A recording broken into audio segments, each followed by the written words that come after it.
आज तक रेडियो सुनता है सारा जहां।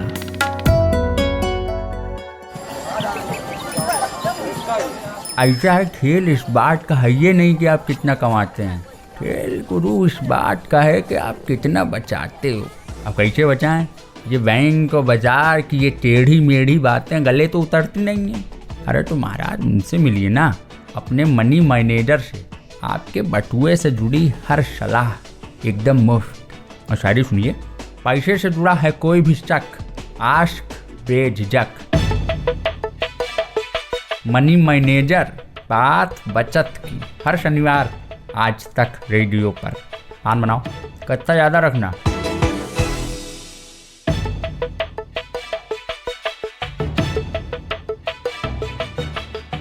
दुनिया भर में वैसे तो हमेशा कोई ना कोई आयोजन चलता रहता है, बैठकी होती रहती है, समिट वगैरह चलते ही हैं, आपको पता चलता रहता होगा। कुछ तो तय होते हैं, हर साल होते हैं, और कुछ एकदम से अचानक बुला लिए जाते हैं। तो जीवन में अपनी ही 50 तरह की समस्याओं से जूझ रहा आदमी देश की खबरें रख ले, वही बहुत है। दुनिया तो दूर की कौड़ी हुई, लेकिन कई फोरम संगठन ऐसे हैं जिनकी बैठकों के बारे में हमें जानना चाहिए।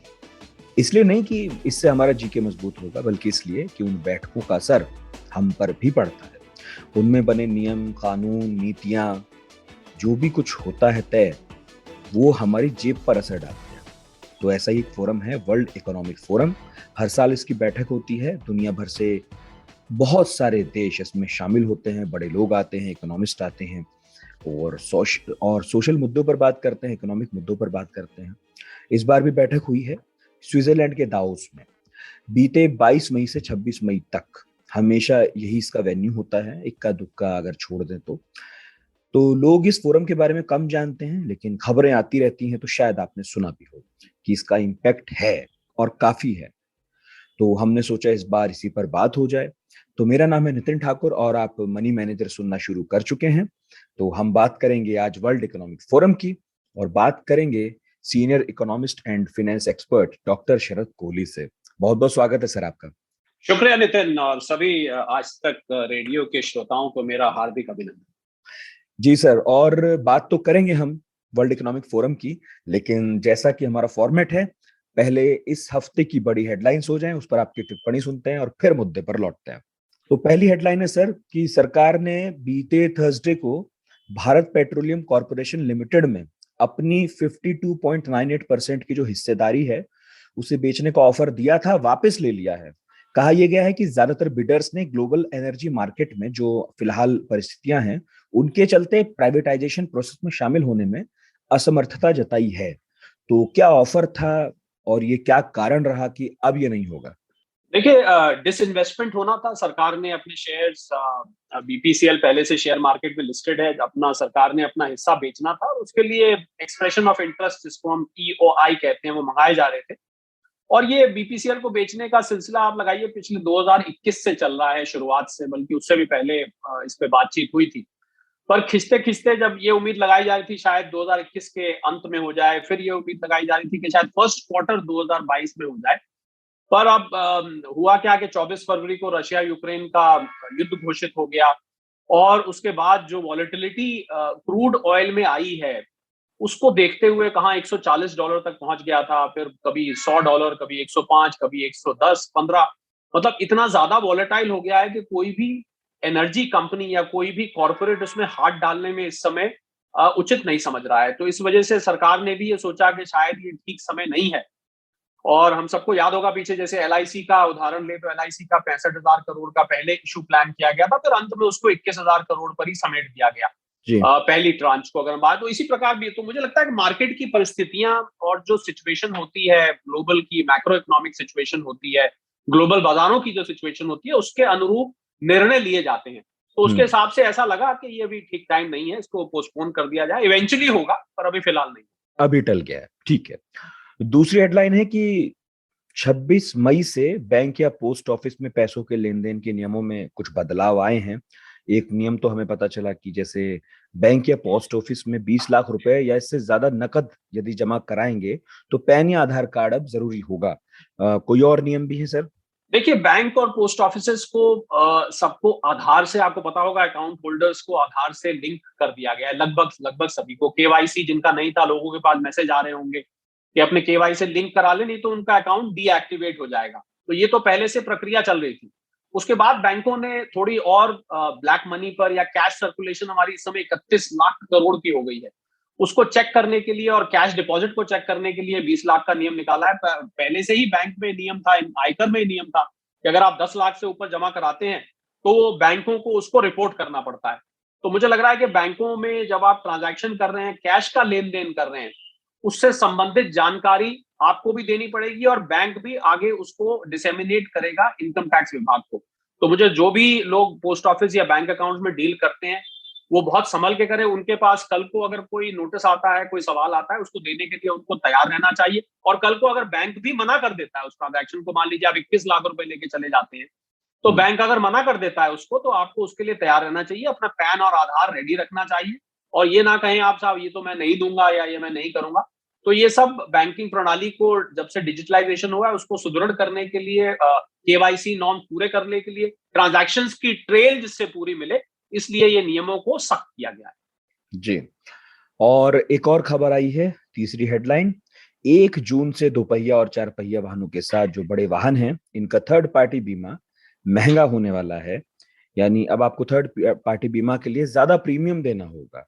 इस पर क्या कहेंगे सर?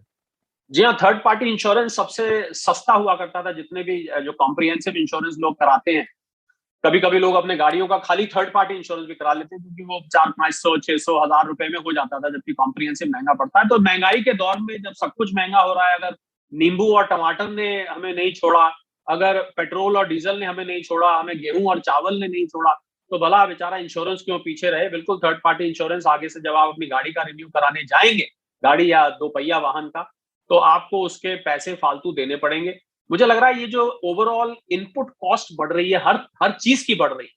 हालांकि इंश्योरेंस में ऐसी इनपुट कॉस्ट यही है कि जहां इंश्योरेंस कंपनी के किराए हैं, उनकी सैलरीज हैं स्टाफ की, और भी जो एंसिलरी ओवरहेड्स होते हैं, तो ओवरऑल जो आपको इन्फ्लेशन दिखाई दे रही है, उसका असर ये थर्ड पार्टी इंश्योरेंस पे भी जाके पड़ा है। बस यही बचा था, मैं तो ये कहूंगा यही बचा था बढ़ने के लिए, वो भी बढ़ गया। जी हाँ, जब सब कुछ महंगा हो रहा था तो इंश्योरेंस भी पीछे नहीं रहा, वो भी महंगा है। ठीक है, आगे बढ़ते हैं सर आज के टॉपिक पर।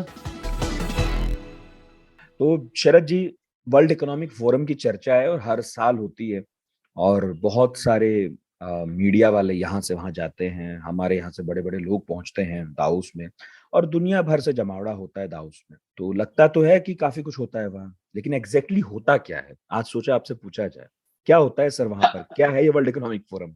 तो वर्ल्ड इकोनॉमिक फोरम एक एनजीओ है, एक फाउंडेशन है, जिसका स्विट्जरलैंड में बेस है और जेनेवा में ये रजिस्टर्ड है। क्लाउस श्वाब साहब इसमें इसके फाउंडर, 1971 में उन्होंने ये बनाई। और इसका शुरू में नाम यूरोपियन मैनेजमेंट फोरम था, करीब 15-16 साल इसी नाम से चलती रही। उसके बाद मुझे याद है 1987 के करीब इसका नाम बदल के वर्ल्ड इकोनॉमिक फोरम कर दिया गया। 193 देश इसके मेंबर्स हैं। इसके अलावा बेसिकली इसका अगर हम मोटे तौर पे समझे तो इसका काम है, क्योंकि नाम से ही आपको अंदाजा लग रहा है वर्ल्ड इकोनॉमिक फोरम, तो वर्ल्ड की इकोनॉमिक पॉलिसीज को एक दिशा देना, एक उसका एजेंडा सेट करना, और इसमें जो देश पार्टिसिपेट करते हैं वो आके अपनी अपनी अपनी बात रखते हैं, अपने अपने रीजन की ग्लोबल बात रखते हैं, अपनी अपनी इंडस्ट्री की बात रखते हैं, अपने अपने सेक्टर्स की बात रखते हैं। बहुत सारे बड़े इंडस्ट्रियलिस्ट, बिजनेसमैन इसमें आते हैं, और आजकल तो इसमें आपको कुछ सेलिब्रिटीज भी दिखाई देने लग जाएंगे, वो भी आ जाते हैं। पॉलिटिशियंस इसमें आ जाते हैं, ग्लोबल लीडर्स आ जाते हैं। तो अपनी अपनी बात, अर्थव्यवस्था से संबंधित आर्थिक बातें, इकोनॉमिक बातें, इकोनॉमी से संबंधित, बिजनेस से संबंधित ये बातें यहाँ पर रखी जाती हैं। करीब 4-5 दिन ये पूरा इकोनॉमिक मेला, मैं इसको कहता हूँ, ये चलता है। और उस मेले में सब लोग भाग लेते हैं, एक दूसरे से मिलते जुलते हैं, कार्ड एक्सचेंज होता है, कोई थोड़ा बहुत एंटरटेनमेंट भी होता है, घूमना फिरना होता है। कुल मिला के एक आर्थिक एजेंडा सेट किया जाता है। हाँ, अच्छी जगह है वैसे भी दाउस। जी हाँ, स्विट्जरलैंड तो दुनिया की सबसे खूबसूरत जगहों में से एक स्विट्जरलैंड है। मैं वहाँ खुद, मुझे मौका मिला 2-3 बार वहां जाने का, और बहुत खूबसूरत जगह है। एक हिल रिजॉर्ट टाइप है, ये अलग से बना हुआ है। जर्मन, वहां पर ज्यादातर जर्मन बोली जाती है, और बहुत सीनिक जगह है, बहुत पिक्चर्स जगह है। तो लोग खाली मतलब डावोस जाके आर्थिक बातें तो करते ही हैं, साथ साथ घूमने फिरने का मजा भी लेते हैं। पर सर, ये जो समिट है, ये ग्लोबल इकोनॉमी के लिए, ट्रेड के लिए इतना इम्पोर्टेंट कैसे बन गया? देखिए, और इसलिए बन गया कि शायद कोई और इतने बड़े लेवल पे इकोनॉमिक फोरम था नहीं। वर्ल्ड इकोनॉमिक फोरम अपने आप में बन गया और धीरे धीरे देश जुड़ते गए, इसमें पॉलिटिशियंस जुड़ते गए, फिर बड़े बड़े बिजनेसमैन इसमें आने शुरू हो गए। और आपको पता होगा कि यहाँ पर जो भी कंपनी का चीफ आता है, उसकी कंपनी की टर्नओवर कम से कम $5 बिलियन से ज्यादा होनी चाहिए।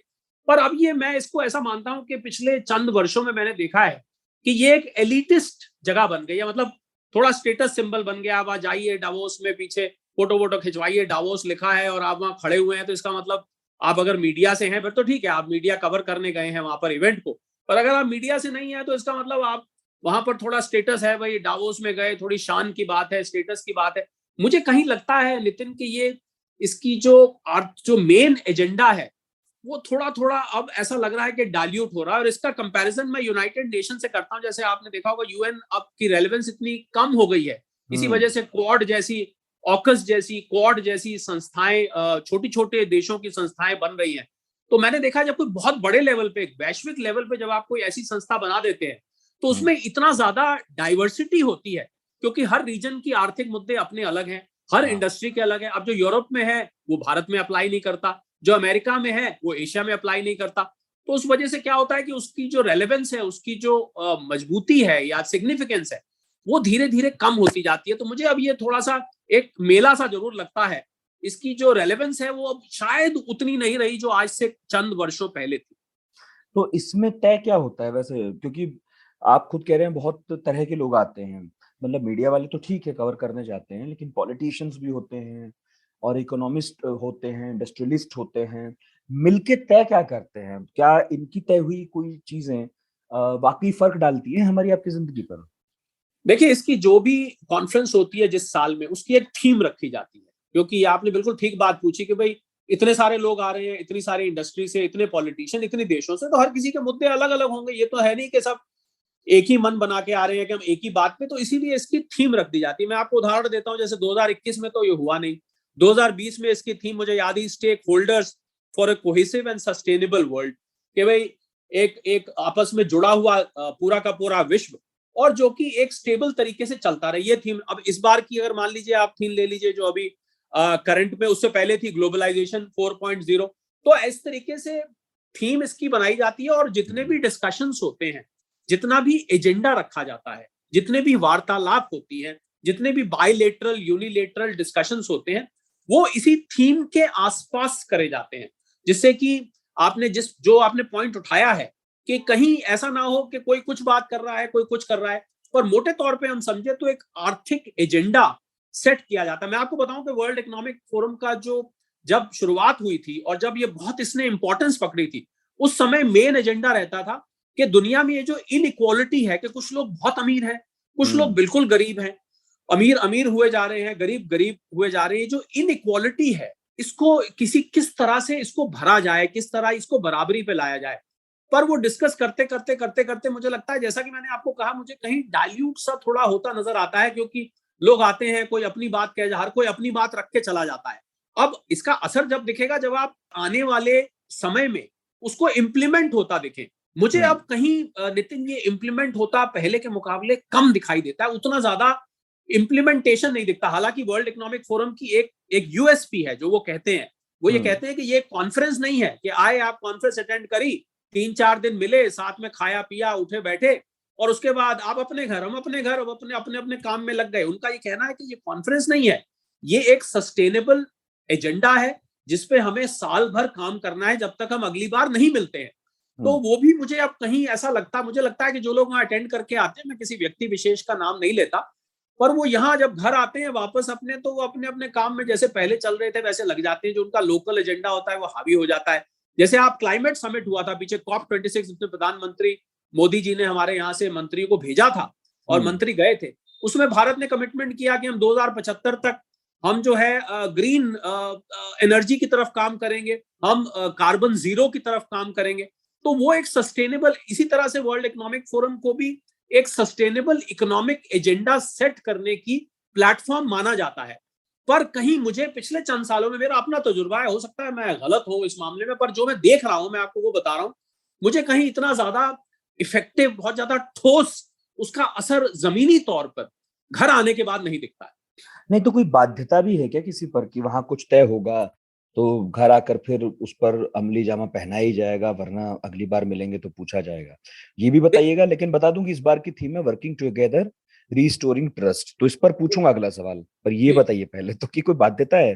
देखिए बाध्यता जो देखिए 193 देश इसके मेंबर है, मान लीजिए वहां पर 50 देश आते हैं, हम्म। तो अगर उन 50 देशों में कोई आर्थिक करार होता है, अगर आपने कोई वहां पर बायलेटरल या यूनिलेटरल या मल्टीलेटरल डील साइन कर ली, उस पर तो बाध्यता होती है कि आपने दो देशों ने मिलकर तय किया कि हम अपने ट्रेड को बढ़ाएंगे। मान लीजिए वहां पर अमेरिका आया और सिंगापुर आ गया या कोई और देश आया, तो वो उसमें तो बाध्यता होती है, क्योंकि आपने जब एक एग्रीमेंट साइन कर लिया है वो तो तो सरकार के बीच में या किसी कंपनी से कंपनी के बीच में तो कंपनी, है ही हाँ, तो वो बाध्यता। उसको फिर अमली जामा पहनाना जरूरी होता है। वो तो अलग पर बात है, अगर अगर लीगलिटी है। वैसे ही जो बातें होती है, वो मुझे कहीं ऐसा लगता है कि रात गई तो बात गई, इसके लिए बिल्कुल ठीक एग्जाम्पल बैठता है। ज्ञान है वो तो, कि ज्ञान हुआ और अपना घर आ गए, फिर हाँ, घर बोले। आ गए, अच्छी अच्छी बातें करी, हम ये करेंगे वो करेंगे, हम ये करते हैं, और फिर रात गई तो बात, यहाँ आए फिर अपने अपने काम में लग गए। फिर कहाँ याद आता है ये करना है, और उसको पता नहीं इम्प्लीमेंट करना फिजिबल भी होता है कि नहीं। वहां जाके कई बार आप हाँ कर आते हैं, घर आके जब परिस्थिति देखते हैं तो लगता है कि यार ये तो इम्प्लीमेंट करने में बड़ी दिक्कत आने वाली हाँ, है। एक सुनने में बड़ा पवित्र उद्देश्य लगा कि शुरू में ऐसा था कि भाई अमीर अमीर हो रहा है, गरीब गरीब हो रहा है, चलिए मिलकर समानता लाते हैं। जी और अब इस फोरम को मतलब पैदा हुए भी कई साल हो गए हैं।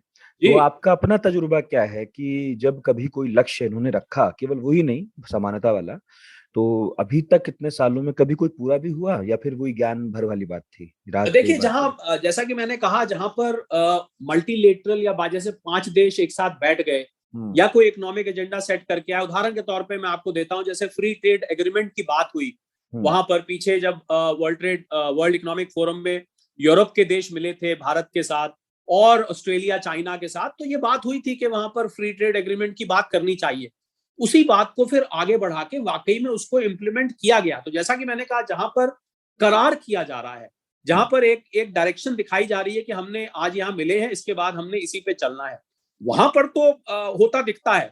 पर उसके अलावा बाकी जैसे इंडस्ट्रियलिस्ट आ रहे हैं अपने अपने सेक्टर्स की, स्टील सेक्टर के कोई बड़े हॉन्चो आ गए, उन्होंने अपनी बात रखी, सीमेंट सेक्टर से आ गए, उन्होंने अपनी बात रखी। जैसे अभी हमारे यहाँ से कुमार मंगलम बिरला साहब गए थे, तो वो आदित्य बिरला ग्रुप के चेयरपर्सन है, उन्होंने वहां जाके अवश्य कुछ इंटरनेशनल अग्रीमेंट दूसरी कंपनियों के आपको हेड्स मिलने को मिल जाते हैं। ऐसा बात नहीं है, अफसर भी मिलते हैं, क्योंकि आपको ऐसे ऐसे लोगों से मिलने का मौका मिल जाता है, अवसर मिलता है, जिनको आप वैसे शायद ना मिल पाए, क्योंकि एक जगह सब लोग इकट्ठे हो जाते हैं। हम लोग बोलते हैं, इसका मैं एग्जांपल लेता हूं नितिन, अगर आप मुझे इजाजत दे तो, जी। कुंभ का मेला जब पहले शुरू होता था तो उसमें क्या होता था, सारे महात्मा जो हिमालय पे तपस्या कर रहे होते थे, वो सब हम्म। आ जाते थे, जिनको शास्त्रों की जानकारी होती थी। तो ऐसा माना जाता था कि कुंभ मेला में वो आके अपना अपना ज्ञान, वैसे तो मिलने को मिलता नहीं है, तो वहां हम्म। सब मिलके एक दूसरे से ज्ञान का आदान प्रदान करते हैं। तो इसी प्रकार आपको एक मौका मिल जाता है, एक प्लेटफॉर्म मिल जाता है कि आप दर्शन हो जाएंगे। हम्म। जी हाँ, एक दूसरे से आप अपना इंटेलेक्चुअल एक्सचेंज करें, और अगर आपने कुछ सीखा है उनको बताएं, और कुछ सीख के भी वापस आए। तो कई बार आपकी नॉलेज एनरिचमेंट जरूर हो जाती है, कॉन्टैक्ट्स बन जाते हैं, बहुत सारे कार्ड एक्सचेंज होते हैं, जिन लोगों को आप पहले नहीं जानते होते उनसे आप 1 to 1 हो जाते हैं। ये साइड लाइन्स के फायदे में इसको मानता हूँ। और इस बार की जो थीम है उसका क्या मतलब डिकोडिंग क्या है? Working together restoring trust. हाँ, मतलब ऐसा लग रहा था कि कोविड के बाद, पैंडेमिक के बाद, क्योंकि पिछले साल आपको याद होगा ये हुआ नहीं, हम्म। और पैंडेमिक के बाद ऐसा लग रहा था कि आपस में दुनिया बिखर सी गई है, क्योंकि हर किसी को अपने अपने देश की चिंता थी। तो अब ये था कि हम सब मिलकर, सारे के सारे देश मिलकर, सारा का सारा वर्ल्ड का जो इकोनॉमिक कम्युनिटी है वो मिलकर एक साथ काम करें, और एक दूसरे के बीच में जो ट्रस्ट का अभाव दिखा था, उस ट्रस्ट के अभाव को हम खत्म करें और विश्वास करें। पर मुझे ये ना बहुत फिलोसॉफिकल थीम लगती है नितिन के, वर्किंग टुगेदर रीस्टोरिंग हम्म। ट्रस्ट। अब ट्रस्ट तो मैंने जैसे आपको कहा, अगर तो आपने एग्रीमेंट साइन कर लिया है तो तो वहां तो वैसे ही ट्रस्ट है। आपके ऊपर बाइंडिंग हो जाती है। हम्म। अदरवाइज बात करके आए हैं, और अगर रात गई तो बात गई, बाल वाली बात नहीं है, तो शायद थोड़ा बहुत ट्रस्ट का मामला आ जाता हो। पर एक थीम बनानी होती है, तो ये थीम वर्ल्ड इकोनॉमिक फोरम के जो कर्ता धर्ता हैं, वो खुद ही इस थीम को बना के और उसके आसपास, क्योंकि उनको सारे डिस्कशन, सिंपोजियम्स और मीटिंग्स करनी होती है, तो इसी थीम के आसपास वो उसको बना लेते हैं। तो ये वर्ल्ड इकोनॉमिक फोरम के कर्ता धर्ता बनाते हैं थीम, और तय जी, कैसे करते हैं?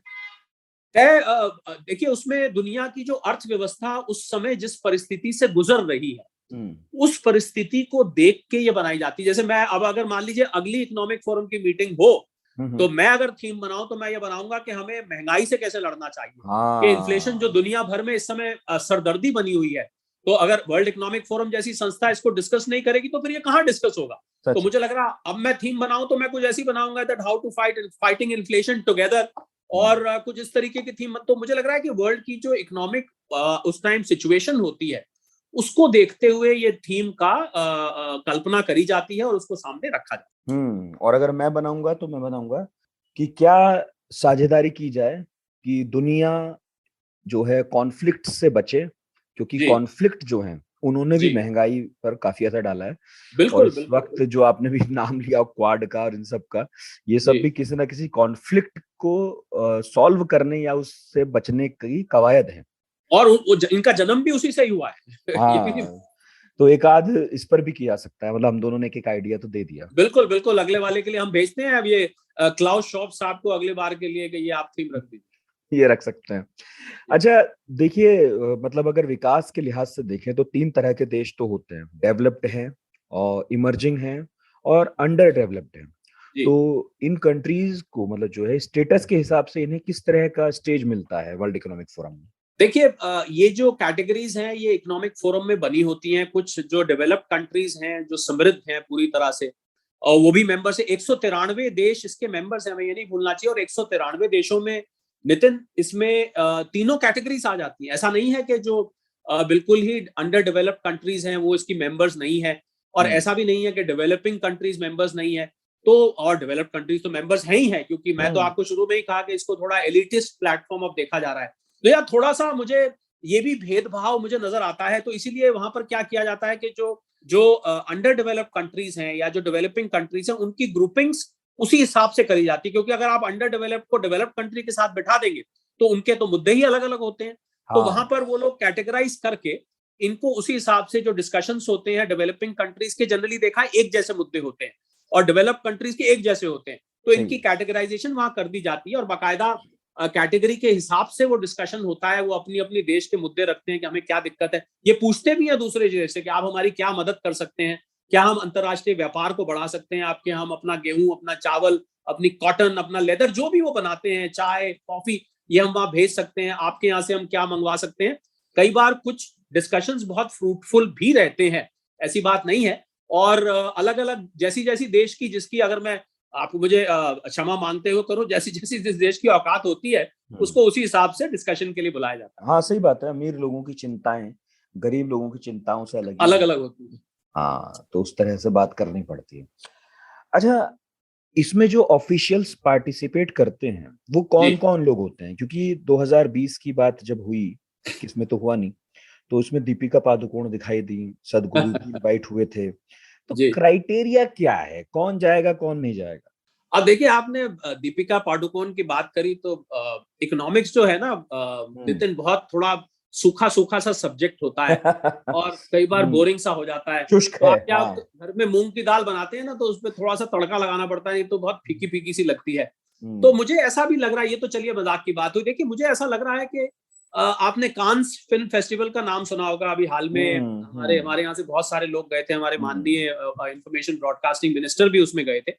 तो मुझे ऐसा लग रहा है कि वर्ल्ड इकोनॉमिक फोरम में कहीं कहीं जो रेड कारपेट जैसे वहां बिछाया जाता है और उस पर अलग अलग सेलिब्रिटीज आते हैं, तो यहाँ भी कुछ कुछ उसका मुझे झलक दिखाई देती है। रेड कारपेट नहीं होता, बाकी कुछ सिम्टम्स वही दिखाई देते हैं, क्योंकि सेलिब्रिटीज को बहुत ज्यादा एक आर्थिक प्लेटफॉर्म पे बुलाने का कोई सेंस नहीं बनता है। क्योंकि उनका क्या योगदान रहेगा सिवाय इसके कि लोग उनके साथ आके फोटो में खिंचवाएंगे, या ये आपस में बातचीत का बन जाएगा कि भाई दीपिका पादुकोण भी आई हुई हैं, ठीक है चलो। अगर बाकी आप इसमें राष्ट्रीय अध्यक्ष आते हैं, इसमें बिजनेस के हेड्स आते हैं, इसमें इकोनॉमिस्ट आते हैं, इसमें वर्ल्ड के फाइनेंशियल थिंक टैंक आता है। महंगा भी है सर, $19,000 पर पर्सन है वहाँ एंट्री फीस। हाँ, $19,000 पार्टिसिपेशन फीस है। तो ये तो उनकी कमाई ही नितिन यही है। वर्ल्ड इकोनॉमिक फोरम जो मैंने एनजीओ फाउंडेशन बताई, यही तो उनकी कमाई है कि हम आपको आने देंगे साहब, पैसा आपको देना पड़ेगा। वही मैं पूछने वाला था कि खर्चा कैसे चलता है इनका। बिल्कुल, आपने तो खुद ही जवाब दे दिया। अगर $19,000 आप एक आदमी से लेंगे, $19,000 अगर मैं भारतीय रुपयों में कन्वर्ट करूं तो करीब करीब 15 लाख रुपए हो जाता है। तो अगर 15 लाख रुपए फीस प्लस 4 5 6 7 लाख आने जाने का खर्चा भी वो अलग से है, ये उसमें इंक्लूडेड नहीं है।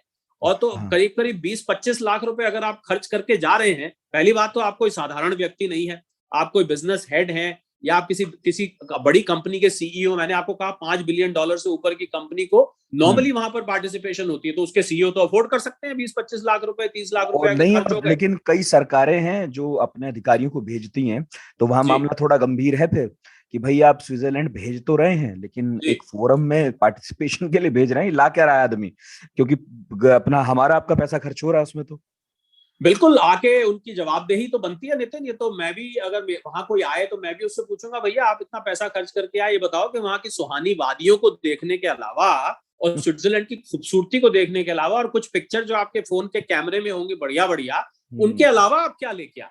क्या आपने जो पैसा खर्च किया उसकी कोई वैल्यू एडिशन आपने अपनी कंपनी या अपने देश या अपने सेक्टर जिसको आप रिप्रेजेंट करके जा रहे हैं उसके लिए आपने कोई वैल्यू एडिशन करी? मैं समझता हूँ सरकार भी, सरकारी तंत्र जो है उसमें कहीं ये जवाबदेही का प्रावधान होगा कि भाई अब खर्च करके आए तो आके बताइए भी तो सही, आपने कौन सी देश से करार किया, हमने क्या कोई नया एक्सपोर्ट के लिए ग्राहक ढूंढ लिया, कोई इंपोर्ट के लिए सहूलियत कर ली, कहीं हमें कस्टम ड्यूटी में रियायत मिल गई, कहीं हमें नई मार्केट मिल गई, कहीं हमें नए प्रोडक्ट की टेक्नोलॉजी मिल गई। ये सब जवाबदेही आके इसको डॉक्यूमेंट तो करना पड़ता है नितिन। अब वो कितना होता है ये तो सरकारी एक आरटीआई डाल देते हैं ना, पता लगा लेंगे आने के बाद नितिन। ये भी सही आइडिया, ये बहुत सारे लोगों को मिल गया अब। बाकी एक आम आदमी के लिए इसमें क्या है, ये मेरा आखिरी सवाल है, आपके मेरे जैसे और साधारण लोगों के लिए जो बस खबरें सुनते हैं कि भाई एक मेला लग गया है, उनके और हमारे लिए क्या है इसमें, हमें क्या देखना चाहिए?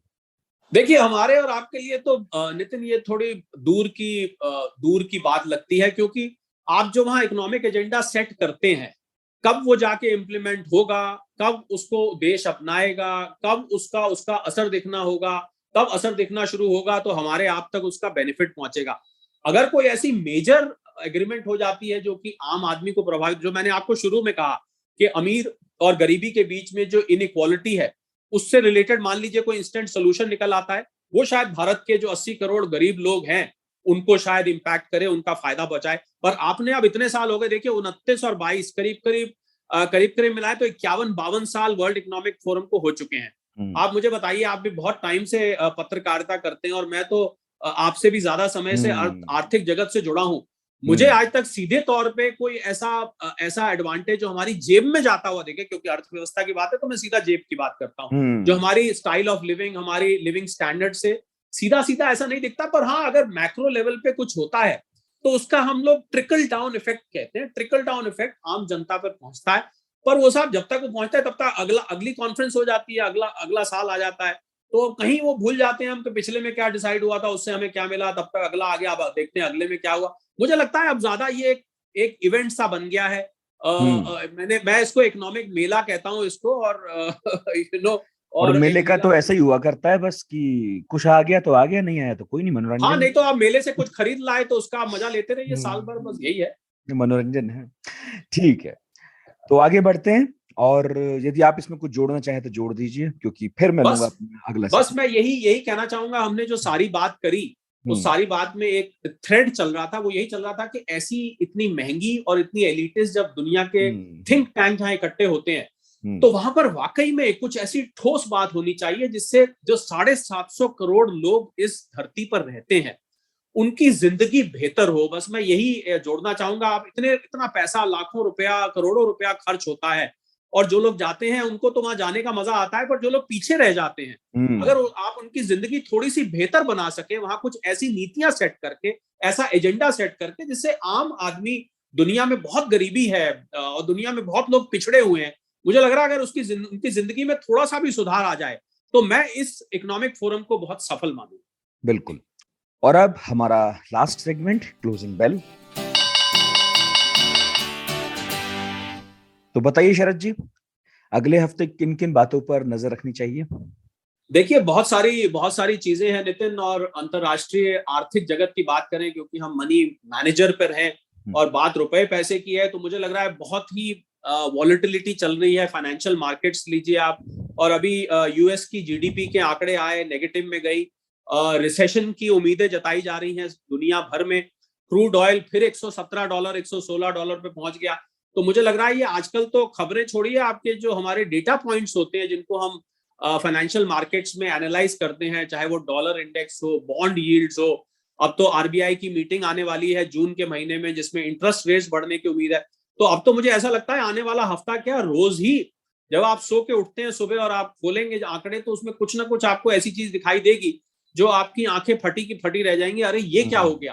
तो मुझे लग रहा है लोगों को फाइनेंशियल मार्केट्स पे नजर रखनी चाहिए। बाकी भारत सरकार की हर बुधवार को cabinet committee of economic affairs की मीटिंग होती है जहां पर बहुत सारी चीजों का अनाउंसमेंट नितिन किया जाता है और बहुत सारे निर्णय, चाहे वो विनिवेश के निर्णय हो, चाहे वो इंपोर्ट के ऊपर जो नई नई चीजों पे अब टैरिफ्स में रियायत दी जा रही है महंगाई से संबंधित, चाहे वो एक्सपोर्ट से संबंधित जो अब रिस्ट्रिक्शंस लगाई जा रही हैं इस महंगाई को रोकने के लिए।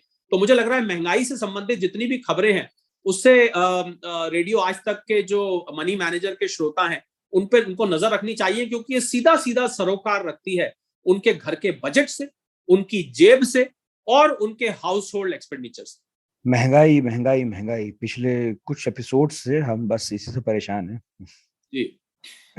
बहुत बहुत शुक्रिया शरद जी आपका शामिल होने थैंक यू के सो लिए। मच।